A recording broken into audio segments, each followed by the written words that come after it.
Ahora, para ver unos videos rápidamente, bueno, vean, este es un paciente de 56 años con una estatosis en parche.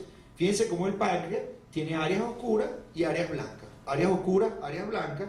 Es difícil poder ver bien un poco dónde está y dónde comienza, porque no se sabe muy bien. Se sabe que esta es la arteria, si la vena está por acá, esta es la vena en este caso, la arteria aparece por aquí arriba, uno no las ve bien, las ve borrosas. Eso es típico de este tipo de alteraciones en la medida en que se van haciendo más severas. Y cuando la estatosis en parche es muy severa, el Wilson es imposible seguirlo. Los Wilson se hacen muy irregulares, de paredes ecogénicas, y uno trata de seguirlo. Ahora cambiamos a otro paciente, y esta es la forma del patrón algodonoso. Fíjense cómo las imágenes son imágenes redondeadas, blanquecinas, que miden entre 6 y 7 milímetros, y que llenan, en este caso, todo el tejido pancreático, pero a veces esto se ve solamente en algunas partes del páncreas, y otras partes del páncreas no se ven totalmente algodonosas.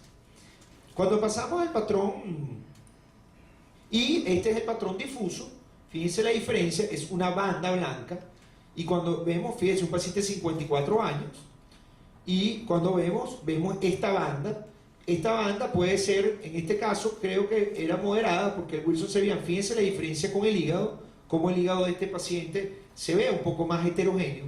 A veces los patrones de esteatosis entre el hígado y el páncreas se parecen, pero a veces no. A veces son patrones totalmente distintos, a veces uno tiene más un patrón difuso y el otro tiene un patrón más heterogéneo.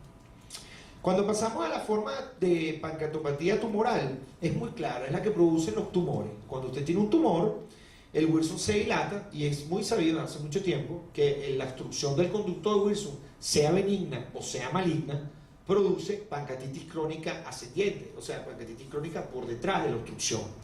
Y en este caso vemos claramente una imagen y vemos otra, y estos dos pacientes de distintas edades, esto es lo que es una pancreatitis crónica obstructiva típica, leve, en donde el conducto está dilatado, el páncreas está un poco hipoecogénico y hay ramas secundarias dilatadas. En este caso, ya el páncreas ha desaparecido completamente.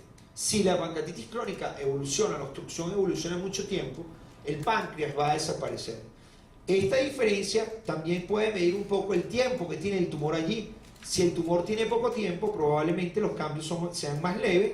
Si el tumor tiene más tiempo, probablemente los cambios sean un poco mayores. Y como ven, por ejemplo, acá, esta es una moderada. Fíjense cómo disminuye el diámetro antero-posterior, y fíjense cómo aquí ya lo que hay son islotes de páncreas. Sin embargo, hay una diferencia clara con una IPMM, o sea, con una neoplasia papilar mucinosa, porque en las neoplasias papilares también se puede producir atrofia pancreática, pero las ramas van a estar dilatadas y se va a ver un poco de tejido alrededor, y son dos patologías completamente distintas. Ambas hay que saberlas diferenciar y no es nada fácil.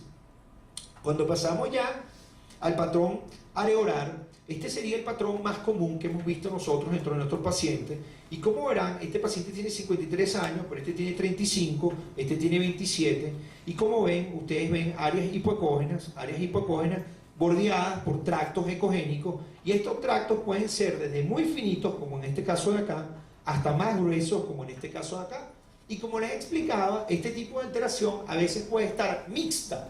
De hecho, en los últimos registros de pacientes que hicimos, el 21% de nuestros pacientes tenían formas mixtas, es decir, tenían estos cambios, por ejemplo, en la cabeza y en el cuello, y el cuerpo tenía cambios en parche, por ejemplo. Y entonces había una mix, estaban los dos patrones presentes al mismo tiempo. Aquí, por ejemplo, verán otro paciente también, y ven cómo llega un momento que de ser un patrón que tiende a la hipoecogenicidad, tiende a la hiperecogenicidad, y los tractos se hacen muy gruesos, y las imágenes hipocógenas se van haciendo cada vez más pequeñas, que podría llegar a ser lo que nosotros pensamos que puede ser una fibrosis pancreática. Aquí vemos cambios de pancreatitis aguda, y como verán, existen pacientes que vienen por pancreatitis aguda que también tienen este patrón areolar y que también tienen el conducto de Wilson dilatado, y posteriormente, cuando uno los vuelve a ver un año después sin pancreatitis, persisten esos cambios. Es decir, que pensamos en que son pacientes que el origen de su problema es una inflamación crónica del páncreas. Por ejemplo, cuando vemos también a veces pacientes con crisis de pancreatitis aguda, vemos otros cambios. Por ejemplo, este páncreas más pequeño tiende a la hipocogenicidad, y como verán aquí hay un área y otra área, y una de estas era una fístula pancreática, y una fístula, perdón, hacia el duodeno, y el otro era una distrofia quística de la pared duodenal. La distrofia quística de la pared duodenal son pequeños quistes que se hacen en la pared del duodeno por procesos inflamatorios crónicos de la glándula pancreática y que existe en un grupo importante de los pacientes que nosotros vemos y que a veces la pasamos y creemos que lo que tiene es un pseudoquiste. Y no son verdaderos pseudoquistes, son distrofias quísticas a la pared duodenal sobre células de páncreas aberrantes que existen en la pared del duodeno. Ahora, para pasar al otro, a ver algunas imágenes de video, fíjense, este paciente tiene 51 años, este tiene 32 y este tiene 16, y si yo no le hubiese puesto la edad y le hubiese dicho que era el mismo paciente, todos ustedes se hubiesen creído que era el mismo paciente. Y resulta que no es el mismo paciente, lo único es que el endoscopio está en el estómago y está evaluando la misma zona que corresponde al cuerpo y a la cola del páncreas. Nótese los tractos gruesos y cómo el conducto de Wilson es de paredes ecogénicas y tiende a ser muy irregular. Este sería un patrón areolar moderado.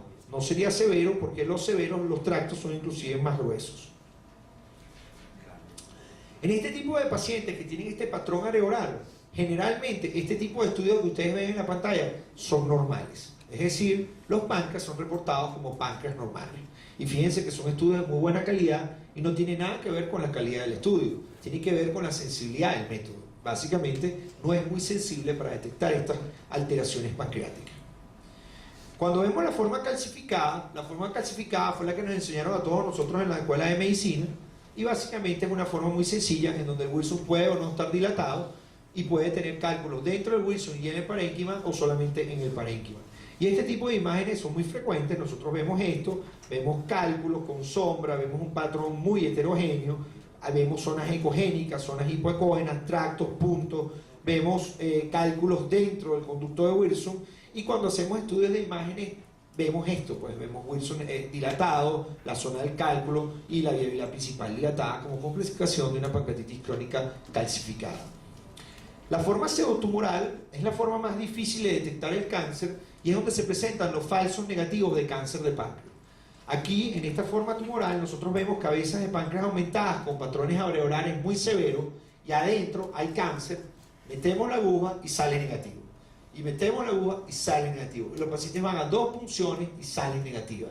Y estos son pacientes que de verdad son un verdadero dolor de cabeza porque uno sabe que hay un tumor. En este caso el tumor era una imagen hipoecogénica que no superaba los 15 milímetros y estaba dentro de una gran cabeza de 4 centímetros, toda con un patrón areolar y con un conducto de Wilson que se dilata siempre por encima con cambios de pancreatitis crónica obstructiva como se ven acá. Y este tipo de formas afortunadamente no es la más frecuente y afortunadamente no la vemos todos los días, pero cuando las vemos a veces tenemos la mala suerte de que 2 años después viene el paciente con las metástasis en el hígado y todavía las biopsias del páncreas siguen siendo negativas. Y esto es de verdad un verdadero reto para el econoscopista. Total, tenemos 8 patrones y como verán, esto sería lo equivalente a un páncreas normal y todo lo demás que ustedes ven son fotos, son patrones, son identificaciones de alteraciones en la glándula pancreática que no se corresponden con la edad o con cambios fisiológicos y que definitivamente deben tener tanto una manifestación en el paciente sintomática como bioquímica, y ahorita la vamos a ver un poco más o menos por qué vienen los pacientes de nosotros.